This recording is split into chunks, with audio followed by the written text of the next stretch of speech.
오늘 관전 포인트가 있습니다. 주제가 아직 많이 남았는데. 아니 기다려봐. 오늘은 딱 시간을 맞춘다기보다는 옆에서 정말 좋은 정보 지식들 알려주시는데 제가 어떻게 그럼요. 예. 확실하게 그냥 말씀드리겠습니다. 7시 내에 끝나는 건 좀 불가능할 것 같습니다. 예.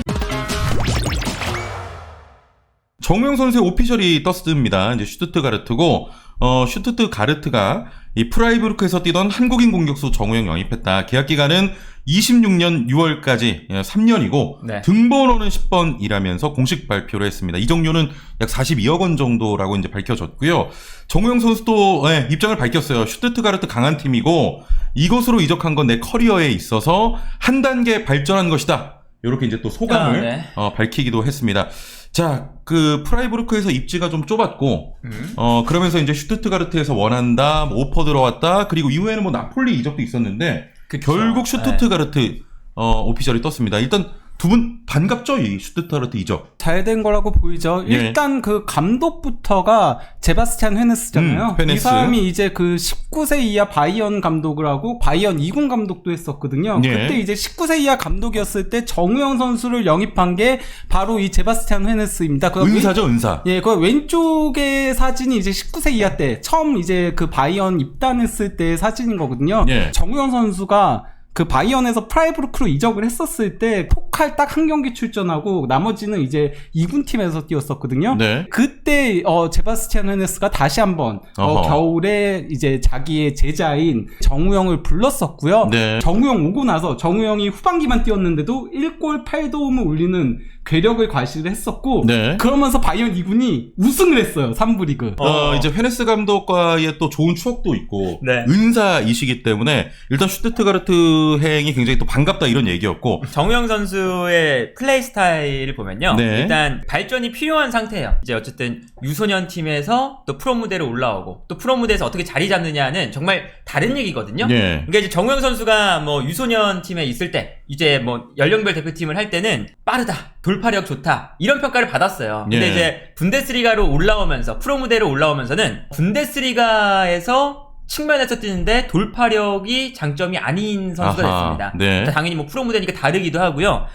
그리고 이제 볼을 다루는 기술적인 측면 자체가 어쨌든 약간 유려한 그런 스타일은 아니죠. 정우영 선수가. 그러다 보니까 이 정우영 선수에 대한 플레이의 좀 변화가 필요했었고요. 그게 이제 그 프라이부르크로 가서 정우영 선수의 강점 약간은 좀 투박하고 측면에서 스피드는 빠르지만 약간 돌파력은 약간 좀 부족한 요런 점들을 기동력과 엄청 뛰었죠. 압박과 이런 거였어요. 그래서 이제 실제로 프라이부르크에서 정우영 선수를 선발로 기용을 하는데 70분, 80분 되면 무조건 빼는 선수였거든요. 왜냐면 그 딱 시간까지 정우영 선수가 미친 듯이 뛰고 와라. 그런 것까지 좋았습니다. 자신만의 장점을 활용을 해서 지난 시즌에는 이제 자리를 잡은 거였죠.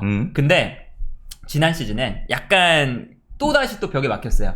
결국에는 많이 뛰고 압박하고 침투해서 이제 공간 만들어주고 그리포나 이런 선수들한테 옆에 있는 선수들한테 공간 만들어주는 건 좋은데 공격 포인트가 안 나온다.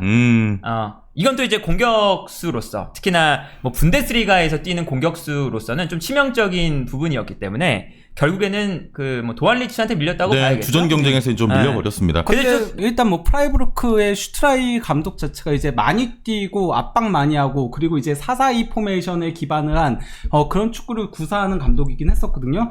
그러다 보니까 이제 슈트라이 감독 밑으로 가면서 슈트라이에 맞는 식으로 이제 변화한 부분들도 있다라고 생각이 들어요. 이제는 조금 더 공격적인 디테일을 살려줄 수 있는 감독 밑으로 가서 거기서 이제 조금 배우는 게 낫지 않겠냐라는 얘기를 했던 적이 있었거든요. 예전에. 그래서 사실 슈트라이 감독이 정우영 선수를 굉장히 중용을 했었어요. 이전까지는. 근데 이제 프라이부르크가 유럽 대항전을 꼬박꼬박 나가는 팀이 갑자기 되어버린 거예요. 원래 그런 팀이 아니었거든요. 이 팀 자체가. 근데 2시즌 연속 유럽 대항전을 나가다 보니까 선수단의 질이 올라갔고 그런 와중에 이제 정우영 선수가 벽에 부딪히면서 그러면서 출전 시간이 점점 더 줄어들었다고 할 수 있겠죠. 저는 그런 부분에 있어서도 슈투트가르트 이적은 반길만한 일이라고 생각을 해요. 제바스찬 헤네스 감독 자체는 굉장히 그래도 나름 그 전술적인 이해도도 높은 편에 속하고요. 조금 더 공격적인 디테일도 살릴 수 있고 조금 더 체계적으로 선수를 키워나갈 수 있는 부분들이 있다는 거죠. 슈트라이 감독이 정말 좋은 감독이지만은 조금 스타일적인 부분에서는 올드 패션에 가깝다면은 헤네스 감독은 조금 더 현대적인 모던한 감독에 가깝다라고 할 수 있는 거거든요. 양 구단 간에 이적료 차이가 좀 있었거든. 네. 그러니까 거의 그게 2배 차이였는데 어떻게 이렇게 슈투트가르트가 정우영 선수를 영입할 수 있었는지 이 부분이 일단 좀 궁금하거든요. 슈투트가르트가 포르쉐로부터 이제 지원을 받기 시작을 하면서 네. 원래 벤츠. 예, 슈투트가르트의 스폰서는 메르체데스 벤츠였는데 그만큼의 똑같은 지분을 사들였거든요. 포르쉐가. 예, 그래서 이제 조금 돈이 발생한 부분들도 있고요. 그래서 아직까지 그 정우영 선수가 유니폼 입은 거 보면은 아직 이게 결정이 안 된 상태거든요. 지금 보시면 없어요, 지금. 예. 저기에 포르쉐가 달릴지 벤츠가 달릴지 아직 안 정해진 아니, 거예요. 왜냐면 지분이 똑같잖아. 예. 그거 어떻게 되냐, 그거는? 모르죠, 뭐. 예. 그러면 이제 궁금합니다. 주전 경쟁이라든지. 뭐, 은사님이 있다고 하지만 정우영 선수도 조금 고쳐야 될 부분도 있을 거 아니에요. 그럼요. 예. 그러니까 이제 뭐 기본적으로는 정우영 선수의 스타일이 이제 어느 정도 정착이 되어야 되는 상태거든요. 네네. 그러니까 뭐 정우영 선수가 사실 뭐 프라이부르크에서 오른쪽 측면이나 뭐 예를 들면 뭐 최전방 투톱의 한 자리나 아니면 뭐 사실 쓰리톱을 쓸 때도 있었어요. 쓰리톱에 뭐 한쪽 측면에 나오면 예. 약간 이제 투톱이 되도록 자기가 뭐 미드필더 라인도 왔다가 측면도 돌아 나갔다가 그러니까 진짜 말 그대로 측면과 중앙을 오가는 하드워커형 플레이어였던 거죠. 근데 이제 거기서 이제 약간 그 이 선수가 찬스 메이킹이라던가 아니면 뭐 직접 박스를 타격한다는 그런 역할이라던가 이런 것들이 좀 부족했던 거잖아요. 그렇다면 이 선수가 자리를 잡을 것이 약간 미드필더 쪽이냐 아니면 조금 더 공격적인 측면일 것이냐 예. 뭐 공간으로 침투하는 유형일 것이냐 이런 것들을 좀 정해줘야 돼요. 슈투트가르트는 아무래도 감독 자체가 유연한 플레이를 잘하는 감독이고요. 애초에 그리고 지난 시즌도 마찬가지로 3톱을 쓸 때도 있었고 뭐 2톱을 쓸 때도 있었지만 결과적으로는 이 선수들이 굉장히 유연하게 플레이를 합니다. 현대적인 측면에서 측면과 중앙을 오간다거나 정우영 선수가 이제 어떻게 플레이를 할지 요 이제 방법을 잡아준다는 측면에서 네네. 일단 뭐 감독을 잘 만나는 것도 지금 참 중요하고 그래서 뭐 슈투트가르트가 기본적으로는 저는 꽤나 좀 괜찮은 그런 팀이 될 것 같다. 네, 자리를 네. 잡는데. 어찌됐건 이제 프라이부르크에서 주전 경쟁에 조금 밀린 거 아니겠습니까? 그럼 가면 어디서 뛸 거고 주전 경쟁은 좀 어떻게 되냐. 티아고 토마스라고 공격수가 있거든요. 근데 저 선수는 볼프스부르크로 이적을 했고요. 네네. 그리고 이제 탕기 쿨리발리 저 선수 원래 상당히 유망주로 유명했었는데 저 선수가 지난 시즌에 부상 후 거의 나오지 못했어요. 네. 거의 나오지 못하면서 결국 계약 만료로 팀을 떠났거든요. 거기에 더해 이제 그 엔소 밀로라고 저 선수가 이제 그 시즌 막판에 굉장히 뛰어난 활약을 펼쳐 보였고 승강 플레이오프에서도 미친 활약을 보이면서 이제 잔류를 견인을 했었거든요. 이탈리아 구단들도 노리고 있다는 얘기들이 있고 프랑스 준우승을 차지한 랑스도 저 선수를 영입하려고 한다는 얘기들이 있거든요.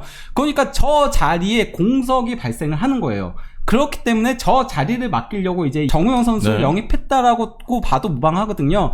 당연히 이렇게 나가는 선수가 많으면 영입이 더 있어야 될 거 아니에요. 그래서 지금 방금 올라온 그 플레텐버그 기자라고 그 독일 그 스카이 독일 쪽에서 활동하고 있는 그 기자가 하나 올린 게 있는데 레벨링이 현재 그 슈투트가르트 이적이 거의 확정적에 가깝다라고 올렸거든요. 그래서 아마 레벨링까지 올 건데 이 선수들 공격 자원들의 스타일이 다 다르다라는 점도 저는 상당히 조금 활용 가치가 있다라고 생각을 해요. 그러니까 유형이 다르기 때문에 필요할 때 다른 선수를 예. 대체할 수 있다. 그러니까 피어리히 같은 경우는 이 선수가 원래 미드필더 출신이거든요. 네네. 그러다 보니까 좀 패스를 그 안정적으로 공급하는 그런 유형인 거고 사실 그러니까 엔소 밀러가 맡았던 역할이 찬스 메이커에 가까운 역할이었던 거거든요. 네네. 정우영 선수가 근데 이제 그 밀러의 역할을 이어받으려면은 조금 더 예전에 바이언 2군 팀에서 뛰었을 때 1골 3-8도움을 올렸었다고 했잖아요. 네. 그때의 모습을 조금 재현해줄 필요성은 있다. 그러면서 기다시의 득점력을 조금 살려줄 필요성이 있다. 네. 라고 할 수 있는 거죠. 알겠습니다. 자, 일단 정우영 선수 이야기 여기까지 좀 마무리해보고 네네. 자, 일단 오피셜이 떴다 이런 얘기까지 전해드렸습니다.